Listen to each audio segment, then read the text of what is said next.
Hold on, what's all this about then? Oh, come on, come on, come on! Oh, hey! Will you behave? Crikey, look at the size of this lad's marrow. And he's got a huge coat.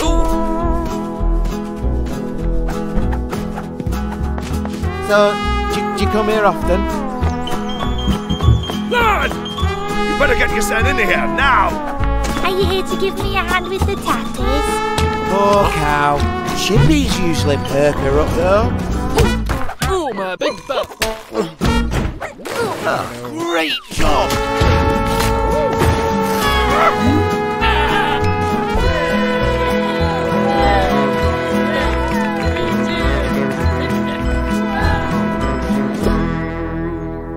Well, what are you wearing? Green dungarees and a flat cap? You're not going to believe this.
Expedition report number 1.1. We finally landed on the planet of Ava, although not without problems. The ecosystem here is beyond anything I've ever seen, and hey, Vic, I told you not to jump in like that while I'm compiling a report. Oh, watch your back! There's something behind you! As you can see, Vic has already made some friends here. No wonder. Ava is teeming with life, which makes it that much more important to preserve. A challenging mission lies ahead of us. We must gather all the data we can to rescue the creatures of Ava. Because a mysterious infection, known as the Withering by the local inhabitants, is slowly taking over the planet. Speaking of Ava's inhabitants, they're called the Null, and so far, they treat us with apprehension. This makes our mission even more difficult. Because time is of the essence, and we can only save so many creatures. But you know what? We're not backing down. As humans, when life throws obstacles at us, we learn how to overcome them and move forward.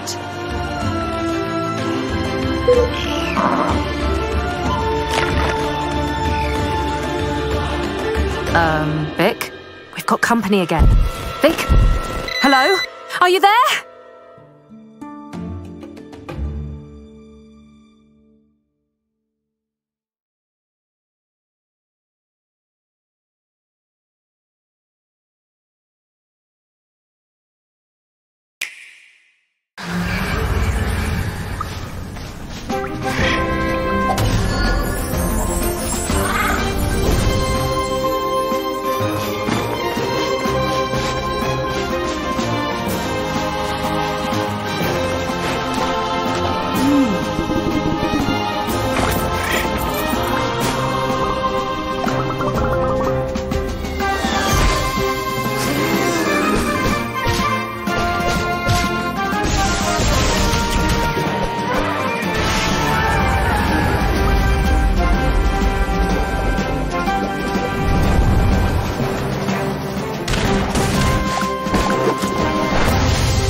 1, 2.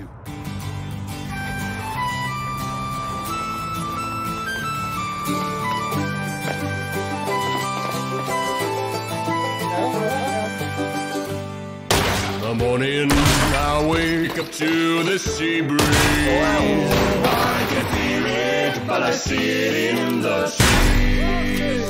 All around is a life of undelightment. Whoa, when I wake up, it's waiting there for me.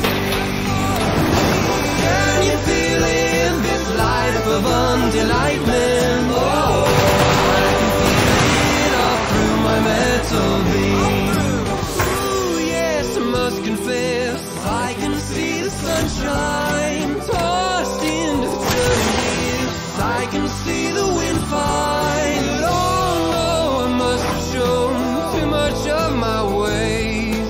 Now I have some good days out of the haze. All around here is a life of undelightment. Oh, when I wake up, it's waiting there for me. Can you feel it? This life of undelightment. Oh, I can feel it all through my mental being. All around is a life of undelightment. If I wake up, it'll be waiting there for me.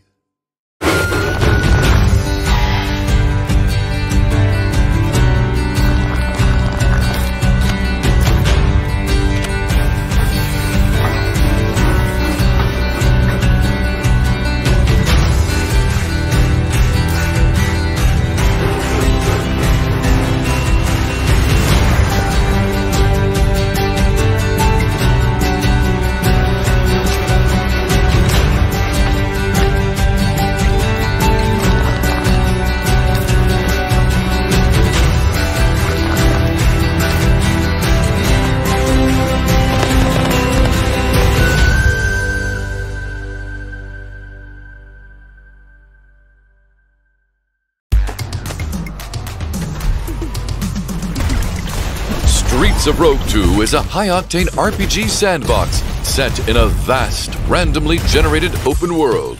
With this ambitious sequel, our goal is to create the most open-ended and fun sandbox experience ever, and evolve the ultimate freedom of choice that made the original game a cult hit. In Streets of Rogue 2, your mission is to overthrow a corrupt president of a small country, either solo or with friends via online co-op. How you reach your goal is completely up to you.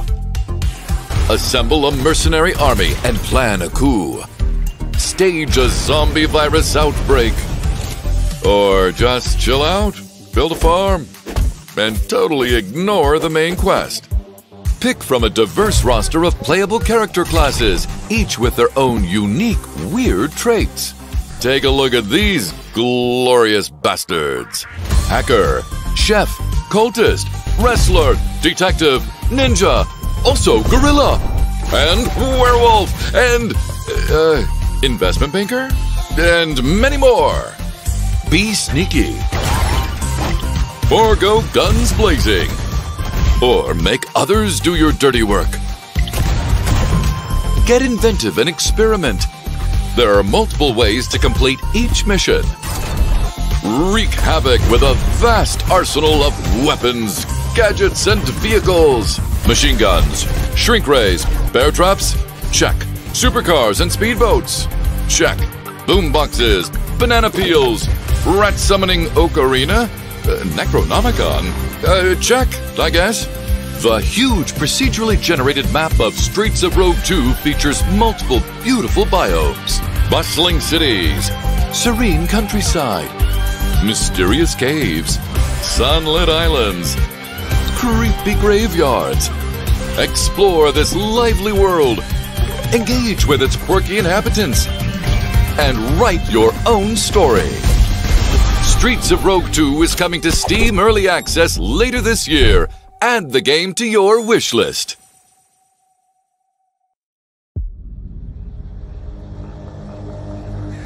Look around at this land. What do you think you see?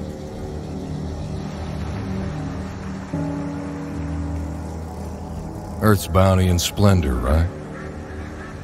Rich woodlands, untouched mountain peaks, and beneath the surface, riches that could define a generation. That might have been true once. But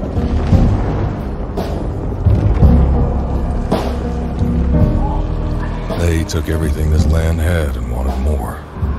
The wells ran dry, so they did anything they could to bring them back. Terrible things, done in the dark. Now the land consumes the living. The only thing that blooms is rot and corruption. The mines yield only darkness and suffering. Of course, killers like you will keep coming. You're the only ones who can prosper here. Breathe deep, take your fill. Welcome to Mammon's Gulch. Welcome to 1896.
2030, in North America, you play PAX, a 30-something anomal.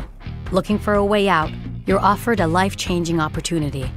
All you have to do is steal and deliver a mysterious package across the country. Joined by a crew with their own peculiar powers, you will explore an alternate America on a robot-driven tour bus.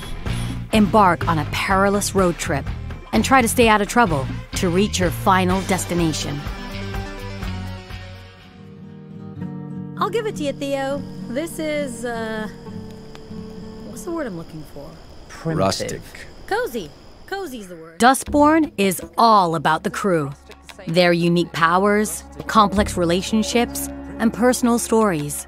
The crew grows as you recruit new people along the way, and each of them has a special skill or power that can be of use to PAX. You need to do something. She's freaking out.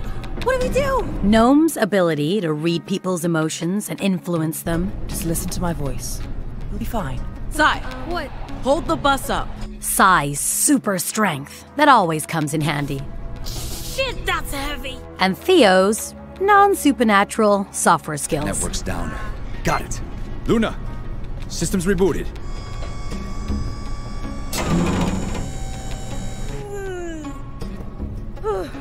Welcome to the castle. How was the trip? Maybe you should handle this one, Theo. Guys, This trip won't be all butterflies and rainbows. The people you stole the package from, fuck that. Let's just go. they want it back. Can't follow us into the DMZ. But won't the Republic border guards wonder why a punk rock band on a tour bus is being pursued by Puritans? I've been hailed by Justice Border Patrol. I'm required to stop the vehicle. Oh, fuck. We'll soon find out. Good afternoon, officer. Your purpose for entering the Republic? We're a band. A band? Everybody off the bus. What do we even play? We haven't practiced. Whenever you're ready. 1, 2, 3, Your name? The Dustborn. From official gigs you're booked for to unexpected border checks. Perform to the best of your abilities to not raise suspicions about your travel motives. Write new songs and practice on the road to maintain your cover. That was great. But road trips are full of surprises and unexpected encounters, and you won't get away without picking some fights. So don't forget to pack your baseball bat. Girl power! Use vocal powers to talk your way out of hairy situations and call in some of your crew to help you. We're the aliens! Leave my friends alone! Stand still! They'll always have your back, as long as you have theirs. No road is long with good company. You'll meet new people along the way, allowing you to expand your crew and possibilities. Use your time at the campfire to weave strong relationships with each of them, whether it strengthens the cohesion of the team. This is good for all of us, and we get to do it together. That's the best part. Or hurts it. Depending on your choices, each crew member gets their own coda that impacts their state of mind and answers. No, I didn't. And sometimes, even the course of action. Where the Dustborn is. This road trip through America will be full of challenges. So pack your bags and hop in. You might not end up where you intended to go, but you'll end up where you intended to be.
In a world where the top special forces operatives are all just wizards for some reason, one team is unstoppable.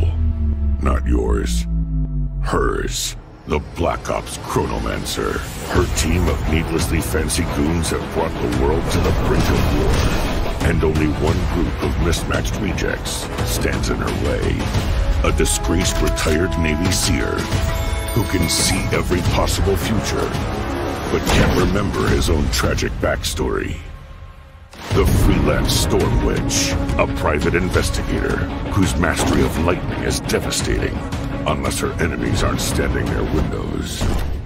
The Necromedic, a surgeon who turned to necromancy when she lost her medical license. She can heal you, but she'll have to kill you first. The Rebel Riot Priest, your heavy support. Faith is her armor. But she is also wearing actual armor. Together, there's no threat they can't stop. As long as they can get there by public transport, they can rewind every time they screw it up. And there's an easy mode if they need it. Tactical Breach Wizards. Coming to Steam August 22nd. Demo available now. Also, could you wishlist it, please? Thanks. Concord is a 5v5 first-person shooter set in the vibrant sci-fi universe of the Concord galaxy. In Concord, from the moment you log on, you are part of the crew of the North Star, a group of guns for hire known in our galaxy as free gunners. Free gunners are those lucky enough to be free to roam the stars. They take high-stake jobs on worlds across wild space, where they face other fiercely competitive free gunner crews. Here's the very first look at the gameplay of Concord. Free gunning. It's hard work, but it's our work, and we don't take it for granted. Being a free gunner means, well, you're free. Right on target. Yeah, you better run! Free gunners have a shot at making something of themselves. A chance to be someone. All right!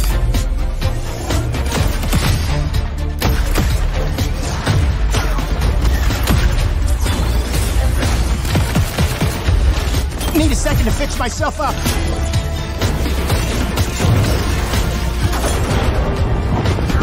Why not? And in the wilds, it's anyone's game. You won't survive on your own. Target blinded! Finally, to battle!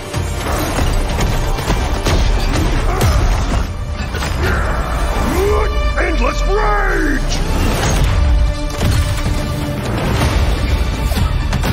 We risk our lives every day to do the job. I'll clear the way.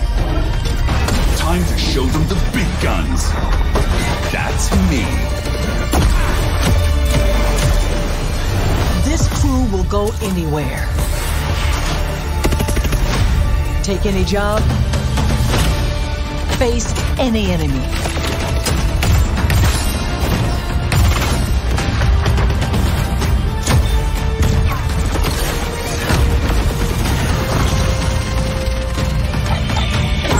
We're the free gunner crew of the North Star. And together, we're going to make our mark on this galaxy.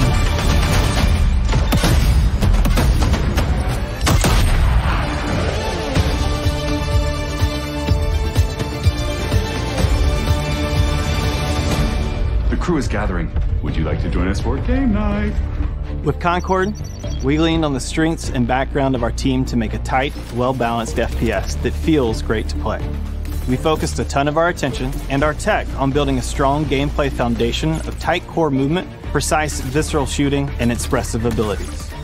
We ended up finding ourselves influenced a lot by fighting games and even strategy games in the interesting way that the asymmetry of their characters makes every fight, every matchup feel really different. Leaning into the asymmetry of the characters, really pushing the possibility space of two different characters colliding, it's all about creating opportunities for improvisation. That's where we can get out of the way and let players find their own magic. We also have abilities that are meant to have impact beyond direct combat. Deployable gear that can persist throughout a full game, so whether that's multiple rounds of a mode or multiple respawns across a match. There are healing pads, bullet blocking domes, explosive traps, lane blocking walls, all kinds of ways to support your team or disrupt your enemies. Coordinated teams can set up and plan ahead, and depending on where and when it happens, players can shift the battlefield to their advantage. We've got everything from mystics and medics to gunslingers and sparked robots. Every character brings their own unique personality, skills, and wide-ranging perspectives to the crew. Every week, when you log into Concord, you will be welcomed with a new cinematic vignette that will give you a chance to see our characters off the job. They will feature ongoing narrative arcs that grow the characters' stories and relationships and unpack the broader Concord galaxy. Why are you kissing a tchotchke? We're excited to share that we'll be hosting a pre-launch beta in July, followed by Concord's global launch on August 23rd, 2024.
I walk between realms. Tartarus calls for you. Open the gates. All magic flows to me. Hecate is a Greek goddess of sorcery, magic, witchcraft, and we're bringing her to Smite 2 because we think she's a goddess that people have been asking for a while, and she's pretty iconic. For Hecate, we wanted to make sure that we didn't go hard with her as a witch herself. She's the goddess of witchcraft. As far as when it relates to animation, one of the key things that we're trying to drive with her is just her etherealness, her presentation, floaty, soft, out in the ether, that type of feel. We pitched a lot of crazy UE5 tech stuff that we had to check with the engineering team. We found a good combination of what we thought was possible. And then the biggest difference was really the prototyping phase. So usually what we would do is just send most of that to programming. Instead, the designer started with it. The designer, like, her abilities 1, 3, 4 were virtually entirely set up by me with no programming assistance. That was very different than what we do in Smite 1, and that those abilities all had significant changes over time because of the ability to prototype, test, and adjust all in the design team. Hecate is the first god in Smite 2 that we are building completely inside the UE5 control rig. Basically, it takes the ability for us as animators to work directly in the editor instead of working in software. All the character artists have been using Unreal 3 for like almost 15 years under their belt. So basically learning kind of the new tools and where they can like expand things and leverage kind of, do we do more texture maps now to give better resolution and stuff like that? So higher polygon counts, things of that nature. The biggest thing's been probably cloth simulation and learning the ins and outs. She has simulated cloth physics on her movement. In Smite 1, we had to hand key animate all cloth to make it look as much like it was flowing in the wind and stuff like that. But Hecate actually has a big cloth veil and that actually moves and responds to the physics and the world around her. There's some clear out-of-the-box gains. We get to see cloth simulation live in the fly. We can update something in the editor and see it while we're playing in editor, see it update immediately. The workflow paths are much quicker and smoother. The part that's kind of had us leveling to a middle ground here is we are still learning it. So we get some awesome upgrades. We're learning those on the fly. It's balancing together. So it's been a challenge, but it's been an awesome challenge. She has two, I'd say are really unique gameplay features on the kit. One is that she kind of has a twist on the interact feature. Hecate has 2 special case interacts just for her, that in certain situations she can now interact. So her passive is actually kind of an active in this way. The other one is her ability 2. She puts down a magic orb.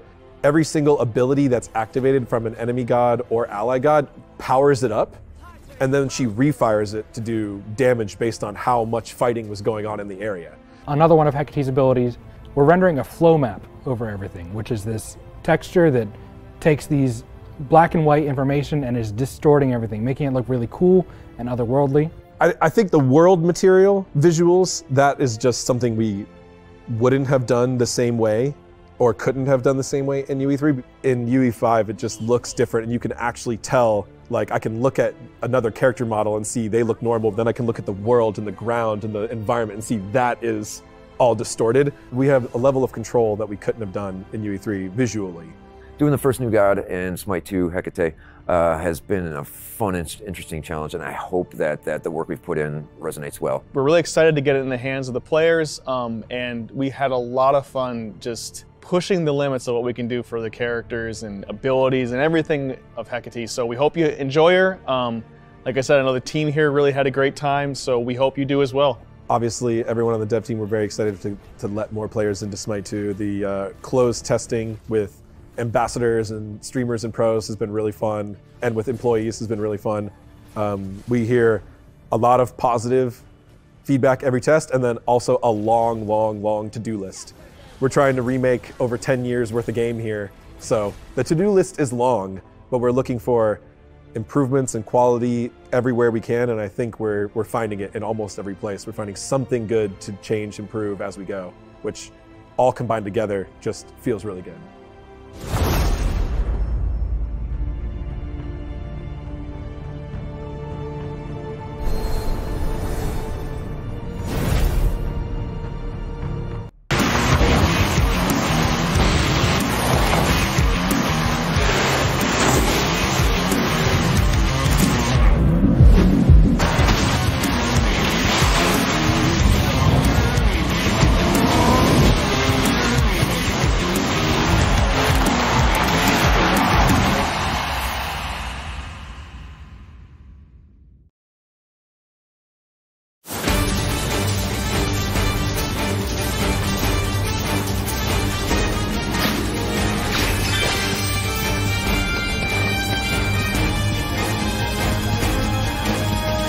Don't you worry, Peanut.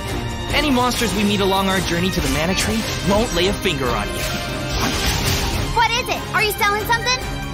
You folks in the habit of staring at strangers?